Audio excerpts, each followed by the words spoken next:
நான் இங்க குழந்தைகள் ஸ்கூல் டீச் சில்ட்ரன் இருக்கீங்க, 35 மார்க் வாங்கணும்னு உட்கார்ந்து அழாதுங்க. நாளை 70 மார்க் என்னற்காக காத்திருக்கிறது என்று வெற்றிகரமாக அதை படிக்க ஆரம்பிச்சிருங்க. இன்னைக்கு மார்க் குறைவாச்சுன்னா அன்னைக்கு சாயந்தரமே படிக்க ஆரம்பிங்க. அழ ஆரம்பிக்கிறான்.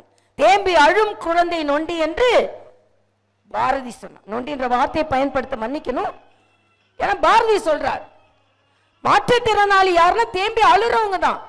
ஆக பெண்களுக்கு அந்த இல்லத்தை நிர்வகிக்கிற பிரச்சனையே இப்ப பிரச்சனையா இருக்கிறத நான் பார்க்கிறேன். அதனால்தான் இன்னைக்கு தலைப்பு வெளியே போய் நீ பெரிய டாக்டர் ஆகு, பெரிய இன்ஜினியர் ஆக போற, பெரிய தலைவராக போற, பெரிய ஐஏஎஸ் ஆக போறன்ற தலைப்பு இன்னைக்கு இல்ல. உன்னை நீ எப்படி பலம் பொருந்தியவளாக சாதாரண மனுஷியாக உன்னை பலப்படுத்த பின்புதான் நீ பெரிய ஆளா வர முடியும். அதுவே இன்னைக்கு ஆட்டம் கண்டு கொண்டிருக்கிறதோ என்ற கவலை எனக்கு இருக்கிறது. இது மிக மிக முக்கியம். காலையில எழுந்த உடனேயே பிரச்சனை. என்னை பொறுத்த மட்டில் காலையில் எழுந்த உடனே அந்த தினத்தை மகிழ்ச்சியாக கொண்டாடுவேன் நான். அன்னைக்கு மாலை இன்னைக்கு கூட இன்னைக்கு மாலையில நான் என்ன போய் தூங்க போறதுக்கு முன்னால நான் என்ன தெரியுமா சொல்லுவேன்? கடவுளே, இன்னைக்கு ரோட்டரி கிளப் ஆஃப் வெள்ளூர் ஏஞ்சல்ஸ்க்கு என்னை அனுப்பியதற்கு மிக்க நன்றி. மிக நல்ல நல்ல மனிதர்களை நான் அங்கே பார்த்தேன்.